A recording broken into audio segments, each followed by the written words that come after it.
Hi, welcome. This is Dr. John DeMartini. This is one of the most amazing and inspiring shows that you can listen into. If you want to be on the edge of your seats, if you want to open up your heart, if you want to expand your mind, and you want to meet incredible people, stay tuned because you're just about to experience a transformative radio show that will change your life. And you're listening to the Dr. Pat Show that's coming up right next. The following audio is via a Skype call. Welcome to the Dr. Pat Show. Talk radio to thrive by. Powerful, inspiring, and coming to you live, bringing you stories of people like you and me busting through and living life full out. Get ready to dare to wonder what your life would be like if you knew you could not fail.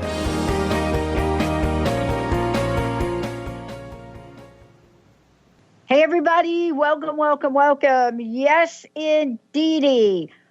I'm back in town. Back in town, Benny. That's good to hear. I'm glad you had a good Thanksgiving, right? Yeah? I had a good Thanksgiving. Awesome. What was even more good about it, more good, is that like a word? More sure. good. Why not? All right. Was that Linda's brother actually came home from the hospital on Thanksgiving, and we got to have it with him. Yeah, it was very good to hear. So for those of you out there, it gave me new and inspired motivation to bring back Lime Talk Radio. Lime Talk Radio. Yep, we're bringing it back. Because my ignorance, don't you love that when I say things like that? My ignorance about the state of affairs in educating the public and the world, and maybe naive. I think I'm naive.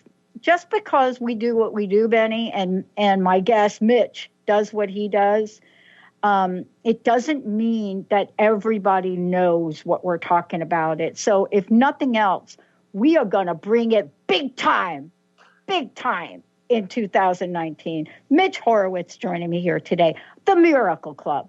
Yes, I love this. I love the timing of it. I love that we're talking about it. You know, Mitch, of course, is a PEN Award-winning historian, longtime publishing executive, leading a New Thought communicator with bylines in the New York Times, Time, Politico.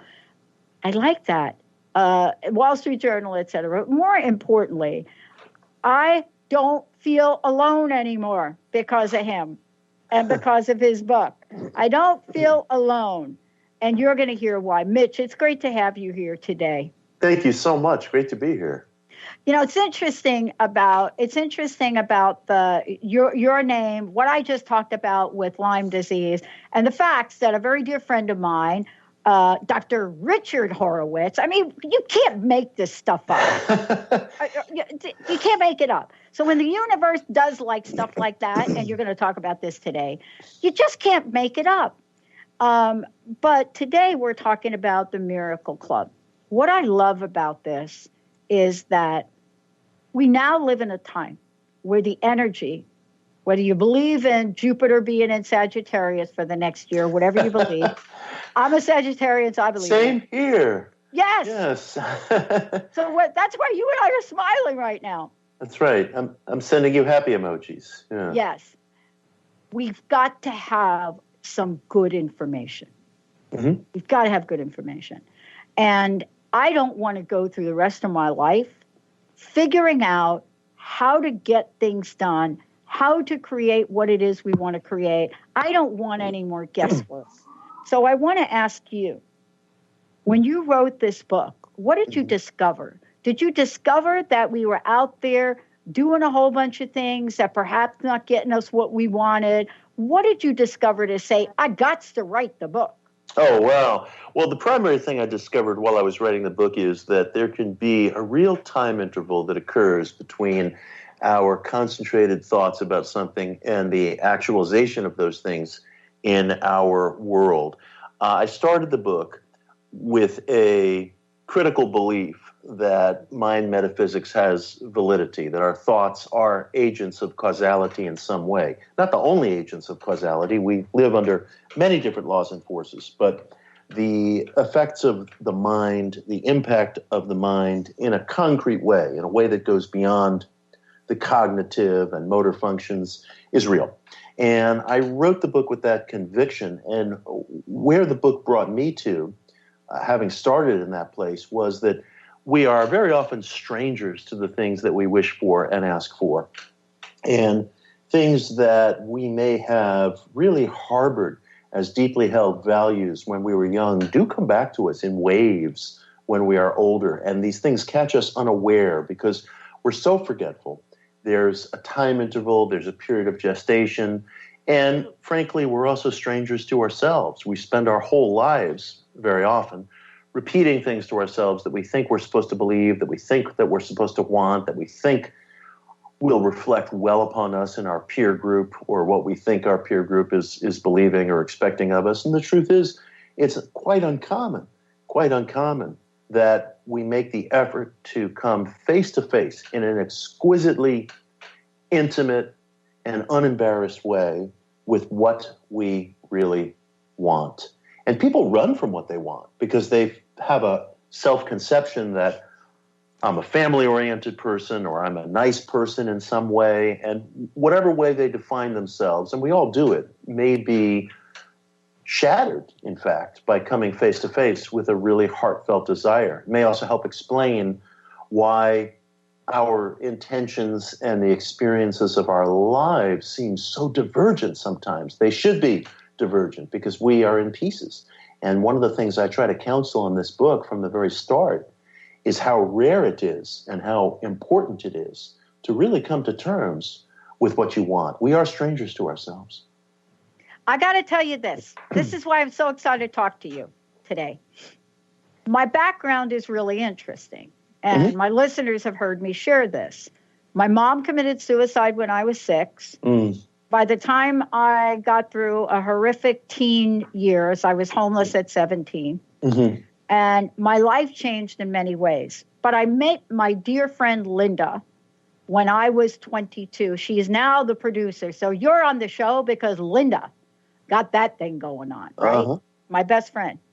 And I turned to her one day okay, I'm going to date myself, 22 years old. I turned to her and I said, Linda, I am going to get a PhD. And Linda looked at me without any question and said, of course you are. And then I said to her, 22, I don't even know what is that? What is the PhD? Because I wanted a PhD because I delivered mail in the phone company to a bunch of really happy people. They were happy. They taught me how to play ping pong. They juggled. They were scientists. They showed me their frogs. And they had PhD at the end of their name. Interesting. That did not happen until I did lose that job after 24 and a half years. But the progression of events were like you talk about in the book.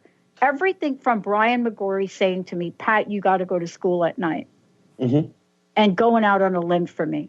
But it took me to 1991 and 92 to have that reality happen. How do we reconcile in our minds the time gap? Now, I was really clear I wanted to get it, but not for the reason that I now know today. It was so the listeners could rename the show and call me Dr. Pat, and then we do this work in the world. Yes. But how do we talk about that so that people understand that there are a series of events that create the touch points, right, that get us to where we ultimately really want to go? Yeah. Well, one thing I ask people to do, and one challenge that I issue to people, including to myself, is to ask themselves who they were and what they wanted and how they conceived of themselves when they were very, very young, say around age 4. There's an uncanny congruency between how we first conceive of ourselves at the earliest age, where we're able to direct our attention, form memories, apply those memories to ourselves. If you date yourself back to that earliest stage of memory formation, you will find an uncanny congruency between what you were thinking about and events in your life, either joyous or tragic.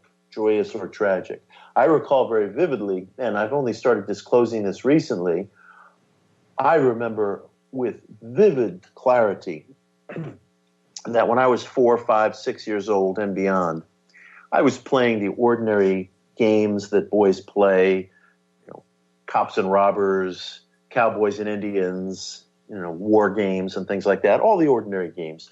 But when I was doing it, unbeknownst to my friends, I was actually picturing myself as an actor on a movie set doing it. I was picturing myself as a guy who was on a soundstage or on a location being shot, being filmed, doing it. That was my private fantasy. It wasn't something that a 6-year-old kid ever shares with his or her friends. And it was only years later, well past the age of 40, that I stepped out in front of the camera and began to function as a narrator, a writer, a TV host, and so on and so forth. And it was a yearning in me that had been cemented when I was very, very young. But it's the kind of thing that you tend to keep to yourself, especially when you're young.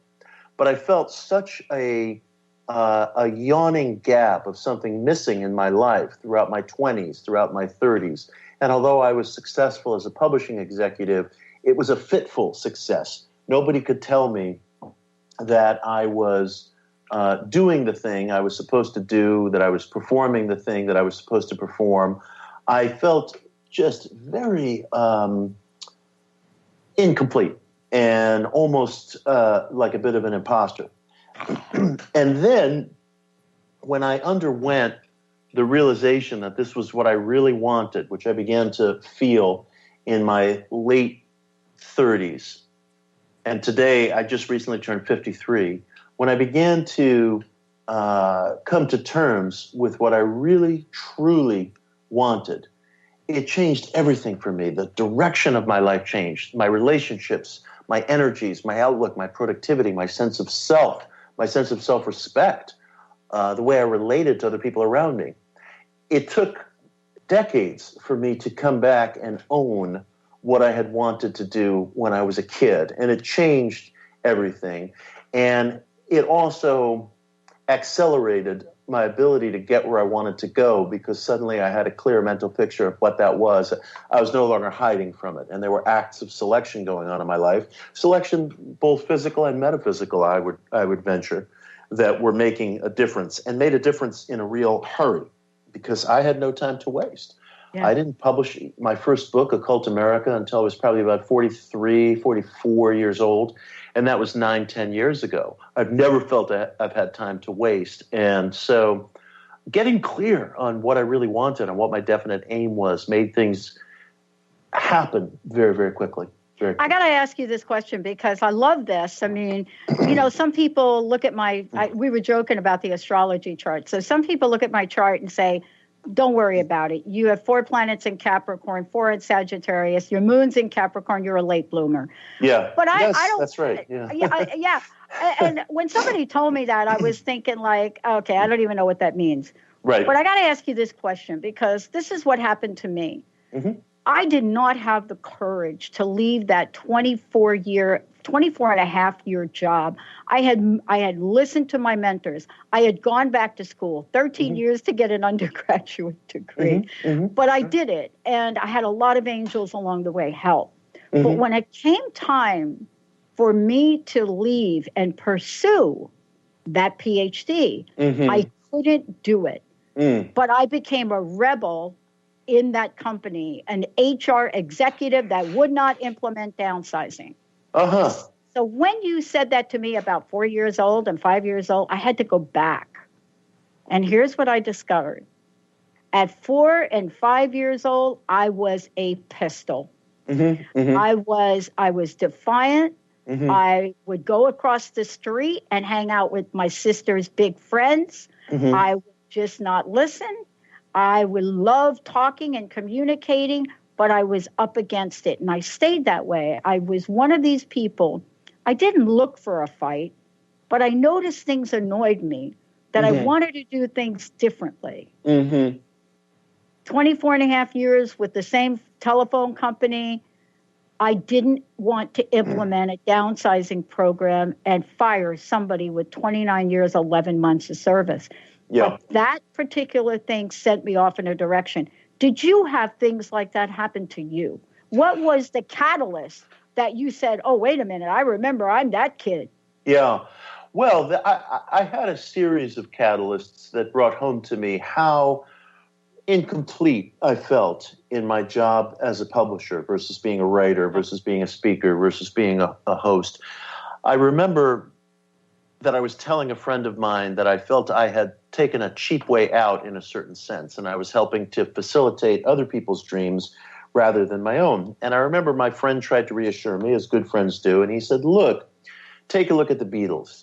You had John Lennon, who was one of the front men, who was the guy in front of the camera, but you also had Brian Epstein, their first manager, and Brian Epstein, who helped facilitate everything that the Beatles were about, and his role in terms of shaping the band was as significant in some regards as John Lennon's. So what's wrong with being Brian Epstein? And I said to him, you're making a good point, and there's nothing wrong with being Brian Epstein, but it's not who I want to be. I want to be John Lennon, not Brian Epstein. I love Brian Epstein, and I will thank Brian Epstein, do anything for him, but it's not who I want to be. And I had a series of events like that. I also remember, and I say this in complete candor because you and your guests are entitled to complete candor, one of the things that really struck me about publishing was the extent to which I didn't like depending upon the quality or reliability of other writers apropos of meeting their deadlines, doing their work, getting things finished. I wanted to do it myself. I didn't want to be dependent upon whether some third party would do a mediocre job, whether they'd be late. I really, to be quite frank with you, after about 3 decades, I got really tired of it. I mean, I only want to work with impeccable people, and I don't always get my wish, but I get it a fair amount of the time. And I try to live up to it myself as best I can. My personal belief is that if you have a deadline, other than reasons of medical emergency, there's no reason to miss it. And I notice that many people don't even try to put in half a day's effort before waving a white flag and saying, well, gee, I just can't meet my deadline. Have you tried? Have you moved heaven and earth? Maybe you can meet it, actually. And then you can live up to your word, live up to your obligation, get paid, be good to people around you, including the people who have backed your project and so on. I take all that very seriously. And that, in addition to wishes of creativity, wishes of artistry, wishes of being in front of the camera, that wish for self-sufficiency, for self-reliance of a sort, also became a kind of catalyst, a kind of wake-up call for me. Why should I depend upon other artists to say something, especially if they don't feel as passionate or dedicated as I would ultimately wish? Do it myself. That became a choice for me. I'm totally right there with you. I'm totally there. I mean, just look at us, right? Two Sagittarians. Just look, 2 Sagittarians. One is I am a network owner. In the world of network owner, of course, I'm the host of the Dr. Pat Show. Mm-hmm. But 10 years ago, when I tried to get syndication done the way, what did you say? The way the people do it. Yeah. It was like, that is not happening. Totally. And so I said, I'm going to start the Transformation Radio Network. Right. I don't know what that was. I think my stepmom influenced me. But as I'm reading the book, and for those of you just tuning in, first of all, I love this. The Miracle Club, How Thoughts Become Reality. Mitch Horowitz joining me here today. I'm reading this, and I'm reading about methods in mind power. Yeah. Right? And we're going to talk about a bunch of things in here today. I got to ask you this. I mean, you did so much research on this. You went through, clearly for me, we have a couple of things in common with the people that we kind of look at and we follow and that we love, right? But as I'm reading this, mm-hmm. I'm thinking to myself, out of everything out there, how did you discover this? How did you discover this? And especially when you're taking us through, Butler's full affirmation. I'm so curious. I mean, because I attribute a lot to intuition and a lot of other things. I don't know if I'm on base with that. But for you, you're so clear about this mm-hmm. and how this works. It's very refreshing to me. I appreciate that. Thank you. Wow. Well, my journey of discovery, I could say it began when I was a kid because I was always interested in metaphysics. But the truth is, for a good deal of my life, metaphysics took a back seat. If you were to ask, my friends and people close to me, they would say, yeah, he was interested in it, but it wasn't something that was worn on his forehead. It wasn't a primary interest. And I was working for a political publisher, and I got fired. And I was looking for a new job. And I got interviews at just the fanciest places you could imagine. I mean, you name a opinion-making publication, I was interviewed there. But no offers came. And it was very frustrating because, when you're in that position of, just being inches away from grabbing the golden ring or what you think is the golden ring and nothing happens. And I thought to myself, this is becoming a serious problem. So I accepted an offer to become an editor at a New Age publisher, which was then called Tarcher Putnam, later became Tarcher Penguin.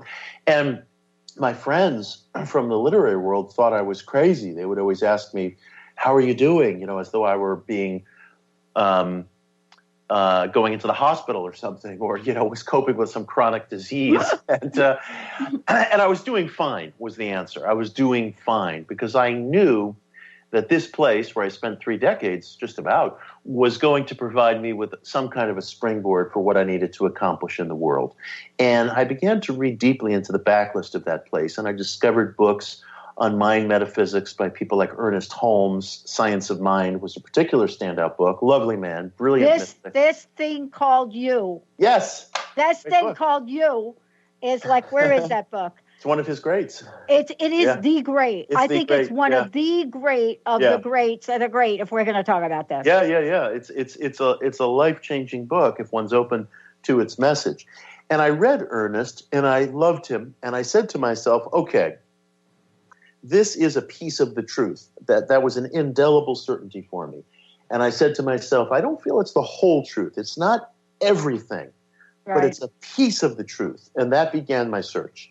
And as you see in the book, I visited a lot of different neighborhoods, so to speak, to ask what is out there, what works for me, what works for my friends, my loved ones, where is the testimony most persuasive, and why does it work? I began to ask myself the question, why have we never come up with a theory of positive thinking, of why, if anything is happening at all, any of this stuff should work, beyond the psychological level. And so that fueled my passion to write the book. And my journeys were long, and I'd like to think rewarding. Well, I would like to think they are, because they are rewarding, because you and I are sitting here talking about it. Yeah. And, we have very similar parallel paths because, for me, I finished that PhD. Yeah. And I went through and I studied the consequences of broken promises for 8 years. How fascinating. I was depressed. Wow. My research won awards. My postdoctorate won awards. They wanted me to continue to research it. You can't have 1,200 pages of interview notes of people going through psychological contract violation, betrayal, injustice, and still be human. Yes. I was so burned out. So I love the idea that you and I end up on the path because we've been fired from jobs. Like I've been fired from every job I've ever had. But there's something else in the book that you point to, and I want to ask you about it. Please. When we come back, I want to talk about what happens when you put visualization with inspiration and perspiration. Is that a formula that we just don't talk about enough, but you do in the book in a different way? We're going to take a short break. When we come back, we got 3 copies of this fabulous book to give away, The Millionaire Club, Mitch Horowitz. We're going to tell you how you can find out about Mitch, about everything else. When we come back, have you ever wondered why your office mate seems to get like all of the golden nuggets, the baubles, the promotions, but you're reading everything you need to read. You're watching whatever you need to watch, and there you sit. What's up with that? Let's take a short break. When we come back, we're going to talk about that We're going to talk about methods and mind power. And we're going to talk about how you can get a copy of this great book. Let's take a short break. We'll be right back. To see your life from an angel's perspective, book a personal consultation with Claire Candy Huff, angelic walk-in angel Ariel at Angel Healing House. Candy provides intuitive counseling, Reiki, and angel readings in person in Los Angeles or nationally and internationally via phone or Skype. She will channel the practical tools you need to transform your life. Call now 831-277-3716 or visit angelhealinghouse.com. Interested in deepening your spiritual practice? The School for Esoteric Studies offers online training to spiritual seekers from all paths of life and individual coaching. Our courses synthesize Eastern and Western spiritual traditions based on meditation, study, and service applied to everyday life. To learn more about our courses and services, please visit www.esotericstudies.net. How often do you find yourself wondering, why me? Learn a new shift in perspective to see how everything that takes place in your life is actually working for you and shifting you towards your own enlightenment. Tune in to Blank Enlightenment Radio with Misty Thompson each month on TransformationTalkRadio.com. For more, visit MistyMThompson.com. That's MistyMThompson.com. Tune in to Knowledge Book Radio with host Marge Potasic each Tuesday at 1 p.m. Pacific, 4 p.m. Eastern on TransformationTalkRadio.com. Through many experiences, Marge was led to the Knowledge Book, a gift to humanity in its transition to the Golden Age, and it provided the truth and the answers. She now shares information from the Knowledge Book with you each week on TransformationTalkRadio.com. For more information, visit usa.theknowledgebook.net. To find answers to life's questions, you need to look within yourself. Dr. Glenna Rice brings your questionable conversations on Transformation Talk Radio each month. Tune in each month for insight into how you can live up to your full potential. Dr. Glenna is a physical therapist, certified Access Consciousness, and Access Body Class Facilitator. How does it get any better than this? For more information on Dr. Glenna Rice and her work, visit glennarice.com.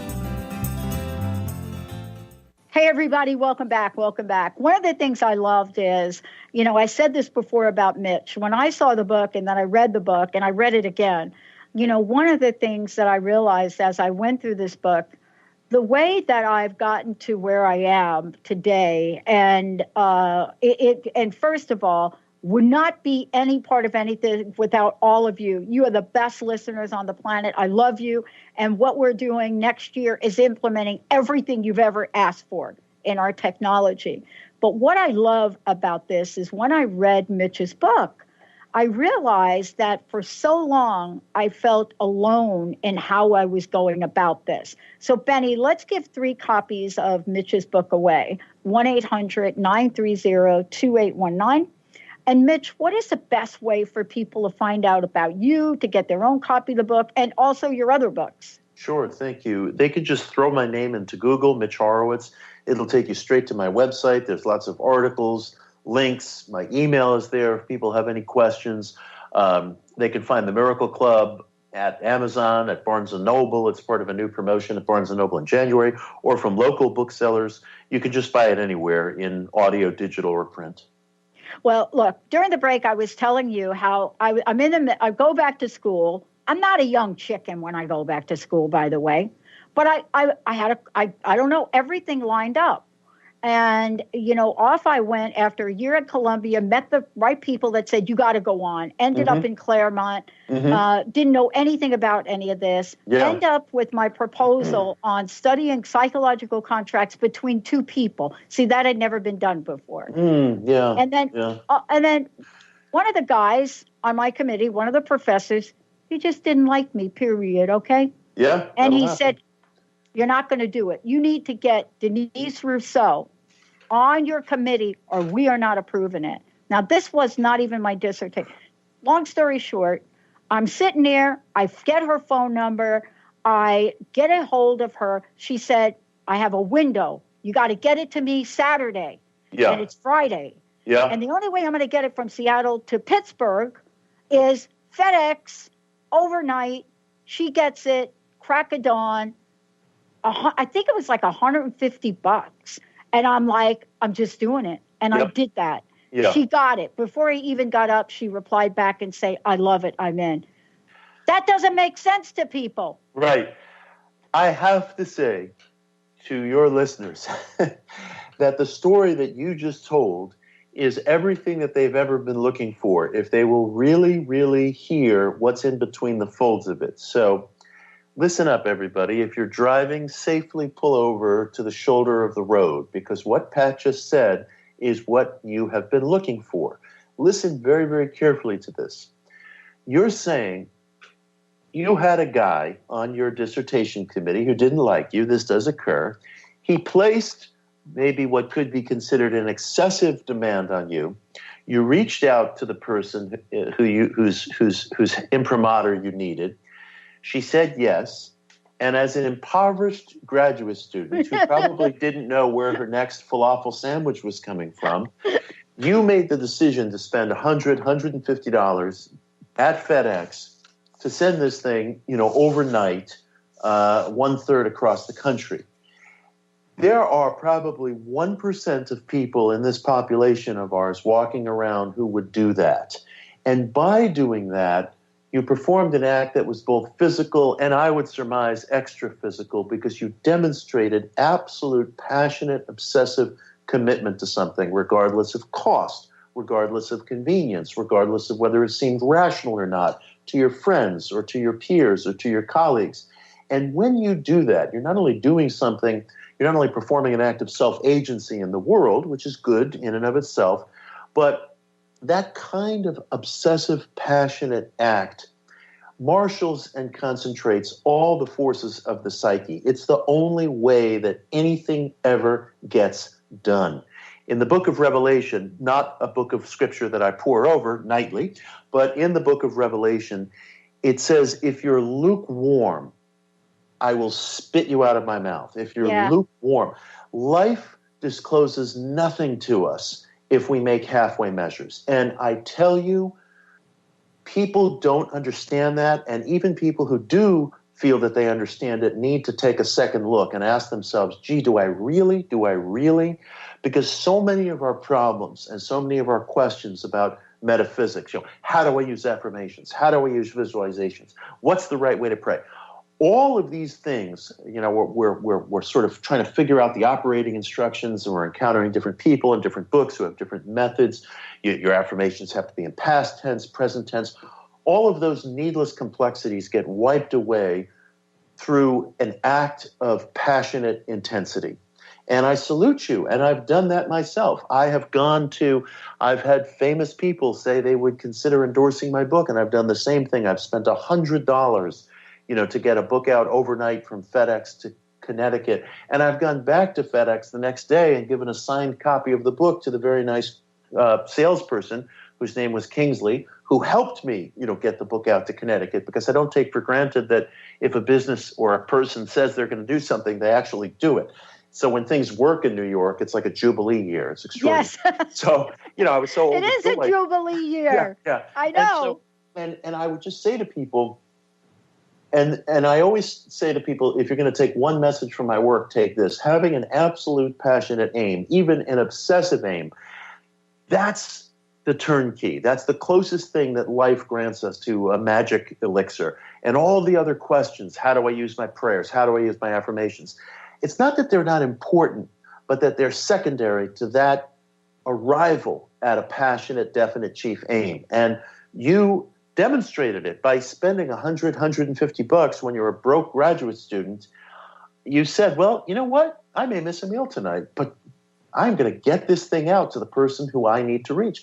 So few people would do that. So few people would do that.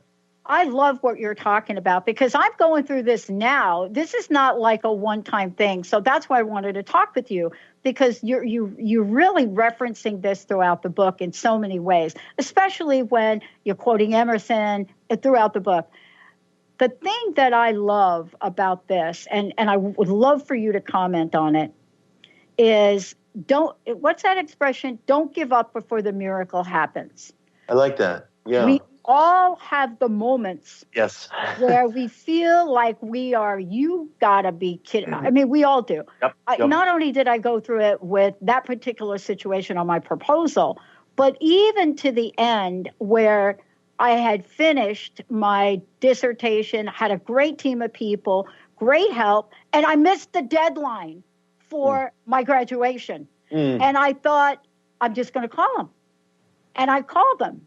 And I said, okay, I know I missed the deadline, but I really do need to graduate. We don't even make the call sometimes. We don't make the call. That's exactly right. The call. That's exactly right. You're saying so much that's important. And what was the expression you used? Don't quit. Don't give up before the miracle happens. Yeah. I often counsel people, you don't know that this chapter is closed. You can't be certain. This is going to sound like a divergence, but it speaks exactly to your point. In the mid-1890s, there was this weird suicide wave sweeping through the U.S. It mostly affected young men. There was this weird spike in suicides among young men, and nobody could figure out why. The nation was at peace at the time. It was prosperous. It was just a complete mystery why there appeared to be a spike in suicides. And the philosopher William James, one of my heroes who I quote throughout the book, wrote an essay to address this suicide crisis in 1895 called Is Life Worth Living? And he came up with many wonderful, wonderful insights as to how to address this suicide crisis and ways that people could look at their lives in a new way to find a sense of meaning and possibility. And one of the things he said in the essay, and it was a small line, so small that it was quite easy to miss, and so simple that it was quite easy to write off, but it could make all the difference. He said, look, if you're facing circumstances that you feel are really, truly unbearable, fair enough. But can you give it just another 24 hours to see what tomorrow's post may bring, what tomorrow's news may bring? One should never give up on the possibility, and it's more than a possibility, it's a fact. Mm-hmm. Inasmuch as life does deliver tragedy and catastrophe to us, and it does, I've never felt that we live under one overarching mental super law. There's a lot of things happening in life. Inasmuch as life visits tragedy and catastrophe on us, it also visits on us extraordinary, absurdly good news. Yeah. And it happens inasmuch as tragedy happens. No cynic would ever say, well, tragedy doesn't occur. That's ridiculous. Of course a cynic would agree with that. But the cynic must also agree that absurd good news happens. And it can befall us at just that moment when we feel we're at the end of our rope. I'm not saying that's a business plan. Saying something great may happen tomorrow is not how you treat an illness or run a business. But in terms of your personal life, as you were saying, don't quit before the miracle, or don't conclude that the chapter is closed when you have no way of verifying that. The chapter may not be closed. So making that one more phone call or one more effort or just waiting, even though it could be agony, it can bring exactly what you don't have the data, you don't have the facts to conclude that that's not reasonable. I love in the book when you reference James Allen, I love this quote, and I want to talk about it because this is so important. Mm-hmm. I work with salespeople, and I work with my own sales team, and I work with other salespeople. And there's this thing that happens, except if you're my friend in New York who's like a mega salesperson. Yes. There's this thing that happens. And in the book, I want to talk about this because this is so key to what we're talking about. You go in here, and I'm going to read it, right? You tell the story of feeding habits of birds, right? Mm-hmm, and you go tell the story. And then his punchline is, it's not scarcity that produces competition. He concludes, it is abundance. Yeah. It is abundance. Yeah. And I went on to think about that. And then he goes on, I love this writing, and I love this reference he used. Scarcity produces its own form of ruthlessness and even horror, a truth seen in conflicts around the world and explored with unflinching honesty. And you go on to talk about that.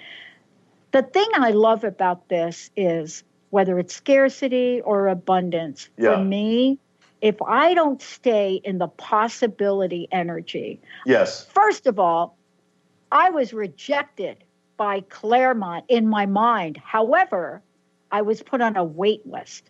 But I didn't stop my life. I packed up my stuff. I moved to Seattle. I waited in Seattle. Yeah. I did. Then when I got accepted, it was so surprising. I got a letter. Yes. And I had no money. Yes. I ended up showing up down in California. I somehow found an apartment with great roommates. I somehow ended up there. I used a credit card to pay for my tuition. Yep. Listen. I'm telling you, people really wanted to send me away. Yeah. And that's interesting, too, because I've wrestled with those questions myself. We're told quite wisely, that successful people don't use credit cards and so on. And it's like, it's not that simple. You know, if you're a responsible person, microcredit can be a lifeline. It can be a lifesaver. And if it's handled well and it's not exploitative and you're intelligent about it, microcredit can be a lifesaver.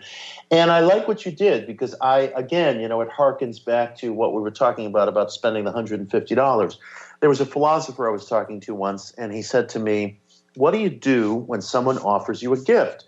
And I stared at him blankly, great student of human nature that I am. And he said to me, "You accept it. You accept it." And sometimes accepting a gift means putting yourself through some very difficult paces. Back in 2005, I was just gearing up my writing career, and I felt like I was still very much a bench warmer. And there was a man named Obadiah Harris who ran an organization in LA with which I'm affiliated today called the Philosophical Research Society. And they're a great esoteric organization that studies world religions. They were founded by the scholar Manly P. Hall, who is one of my heroes. Yeah. We're in the same neighborhood. And so Obadiah, I lived in New York City at the time, and Obadiah was in Los Angeles, and he said to me, "Look, if you ever happen to be in the neighborhood, our speaking podium is open to you." And I said, "Great, thank you very much." I got off the phone, I sent him an email, and I said, "I will be in the neighborhood in September." I had no plans, ways, or means specifically of getting there. His invitation made it very clear to me that nobody was paying my way. But I determined that I was not going to let this invitation slip through my fingers, because speaking at a place like that was the kind of thing that would help put me on the map. And my talk that day, which was in September of 2005, was called The Occult Philosophy in America. And it was about the history of supernatural religions in American life from the colonial days up through the present. That talk became the basis for my first book, Occult America, which came out in 2009, changed everything for me. And it would not have occurred, or it certainly wouldn't have unfolded in the symmetrical way that it did if I had thought, well, who has the time or the money to get to California, for God's sake? But I just knew that accepting this invitation, regardless of the burdens it might place on me, was the equivalent of accepting a gift. And it's just another way of expressing what you were doing. And again, when you take that action, I mean, it's funny, we're supposed to be talking about affirmations and visualizations and prayers and writing things down and vision boards. And I love all of that, and I do all of that, and I write about all of that. But what you're talking about, that is a vision board. That is an affirmation. That is a prayer. It's a prayer that you sweat. And that is a visualization. Those actions have a metaphysical component. So take them. Yeah, absolutely. And what I love about this is I'm not saying I have big fat vision board. And on another day when you come back, I will tell you how I was literally getting a treatment, one of the earnest home treatment from my prayer partner, sitting in a room in front of my computer, praying about not this email to Denise Rousseau, but about whether or not she liked the final body of research. Wow. And we're sitting there, and my prayer partner is going like berserko, crazy prayer, right? And all of a sudden, I hear on the computer in the background, ding, ding, ding, ding, ding. Denise Rousseau had just emailed me the changes to the dissertation. So what you're talking about is the missing link that you cover in your book. Yeah. Yes, visualizations. Yes, affirmations. But you've got to have the inspiration, which I call passion, yes. and the perspiration, which is action. And yes. I think those two things have been left out of the equation sometimes. I agree. And it's funny because my heroes, the people I love within the New Thought movement, like Neville Goddard, for example, who I have tattooed on my arm. I love Neville. But we all have to find our own way within these teachings. And, I try to point out to people, although he didn't emphasize it, Neville would do things in the world. I mean, he traveled places. If he wanted to get somewhere, he went out and bought a ticket or put his name on a waiting list. You cannot just be passive. It's a misreading of New Thought tradition to feel that, I'll sit back and my fields will get plowed. Do everything that we're talking about, plus affirmations, plus prayer, plus visualizations. It's all one thing. I don't make differences anymore in my life between the inner and the outer, between attachment, non-attachment, essence and personality. It's all one thing. Your act that day at the FedEx office or your move out to Seattle was as much a prayer as anything that would cross your lips at night. It's all one thing. It's employing the full energies of the psyche, mental, physical, emotional, extra physical. I love this, and oh my gosh, I can't believe this hours. So what I learned about this is what you talk about in the book. For those of you just tuning in, Mitch Horowitz, the book is The Miracle Club. Copies of the book we're going to give away. If we don't give them all away today, we'll do it on Facebook. But here's what I love. Many folks don't take on the critics in this. Thank you for doing it in the way you've done. Thank you. Thank you for doing it at the end of the book after you present your case. Because one of the things I love about this and what I've learned is you cannot read and do the research you did and cite the people you cited without knowing how passionate they were. But here's the last question, and I think I got 4 minutes. What it was that I discovered even today about this network and the naysayers, and we're going from 2 channels to 10 in 2019. Bravo. Somebody said to me the other day, do you know you have the largest positive talk radio network podcast? I said, no, I don't know this. How do you make, it doesn't matter to me. Right. That thing doesn't matter to me. But here's what I want to say. Yeah. I don't waver about my belief. Yeah. Do you know what I mean? Totally. If I had the trifecta, I probably would add, but don't hold me to this, Emma Curtis Hopkins to the other 2 guys you mentioned. Absolutely. Her covenants, the 12 covenants. Yeah. I had no clue of what they were, but I memorized them and I said them because the belief is so important. Have we left that power of our conviction? I'm not talking about, Mitch, I believe it's going to happen. I'm talking about the strength and conviction that I know I'm going to go do this. I know it in every bone in my body. Talk a little bit about that. And I know I'm saving this till the end, but I've got to ask you about it. It's wonderful. I mean, I truly believe it's everything. It's everything. I think there's such energy that comes from leaving yourself no way out. It's extraordinary. One of my kids is into like a number, like the rappers, the hip hop artists who come up through SoundCloud, and they have a minimalist style. They engage in a hip hop minimalism. They all they're very heavily tattooed. They all have like their own personal style, and a lot of these artists, very young, they have tattoos on their face and on their neck. Yeah. And one of them made the point, and I love this, and he was probably about 22 years old. He said, the reason I have tattoos on my face and neck, including his eyelids, is because I leave myself no way out. I know I can't get a regular job after this. Like, it's this or it's nothing. And I said, that's beautiful. That's beautiful, because this 22-year-old kid was saying to himself, I want this so much and so completely, and I'm good at it, and I know what I'm doing, and I'm a real artist, not just dreaming or talking a game, but playing a game. There was something so powerful about that, about saying, that was his way of saying, I'm burning the fleet. I'm burning the fleet. That's right. A guy with tattoos on his eyelids can't get a job at H&R Block if the hip-hop thing doesn't work out. And I don't intend for the hip-hop thing not to work out. So, I mean, you could say, well, God, that's an extreme way to live. And it is. It's true. But he's the one being quoted.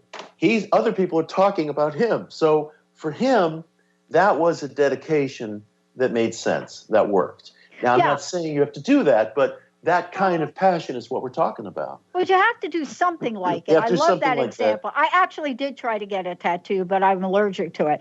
Oh. But here's the thing that I love about what you said.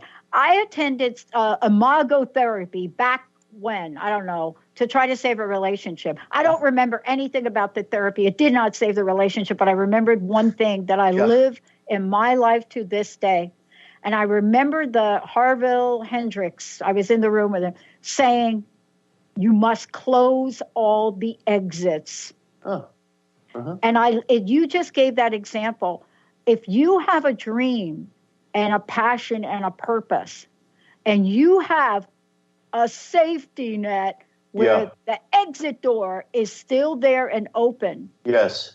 I think our vision, our passion, our purpose leaks out. May not leak out overnight. May not be like a flood, but is that thing that happens that sucks the life out of possibility and creativity for me. I love that. I love that.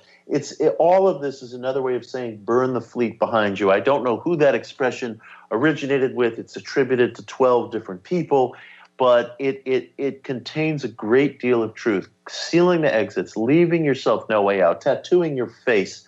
That's what we'll do. We'll coin a new expression today, an homage to the hip-hop community. Tattoo your face. You can't go back. You can't be a manager at Pizza Hut once your face is tattooed. So do that, and let's see what happens. At least you'll know. First of all, I think you'll succeed. Yeah, you have to. And you have to, and you'll know that you gave it everything, and that is so, so important. So tattoo your face. That's what we are going to coin as a slogan today. I love it. Mitch, thank you for today. I love the book, The Miracle Club, and there's a lot in here we didn't talk about, but I really wanted to have this conversation with you because I see you in the world as this. How can people find out more about you, and how can they get a copy of the book? Oh, gosh, you can buy The Miracle Club anywhere. Amazon, Barnes & Noble, local booksellers, anywhere you buy your book. It's on digital, audio, physical. If you put my name, Mitch Horowitz, into Google, it'll take you straight to my website. There's lots of links and articles there. My email is there if anybody wants to reach out to me. I always write back to people. And you can throw my name into Amazon. You'll also find lots to choose from. One last thing. Please. What's next for you? Wow. What's the next Mitch thing? I'm thinking about it. There's a book gestating in me that takes tattoo your face. Yeah, I'm tattooing my face. There's a book I have in mind that takes mind power to its ultimate extent. We're going to storm heaven. So that's what I'm thinking about. I love it. Thank you so much. Thank you for coming here today. Pleasure. I love this. Thank you. Thank you for reminding me, for sure, of not just why we're doing what we're doing here. I have a great team of people I work with. They're amazing. Love Benny. Benny, everybody here, Linda. But thank you for reminding me not about the why, but thanking you for reminding me of the how. Thank you. Right on. Thank you. Mitch Horowitz, everybody. He'll be back. I know it. I'm Dr. Pat. For more information, go to the Dr. Pat Show. We got another hour coming up. We're not done. Benny, thank you for pushing all the right buttons. But you know what? Don't touch that dial. But even if you do touch it, it's not a dial anymore. It's like a button or a touch screen. I don't know what it is. We'll be right back.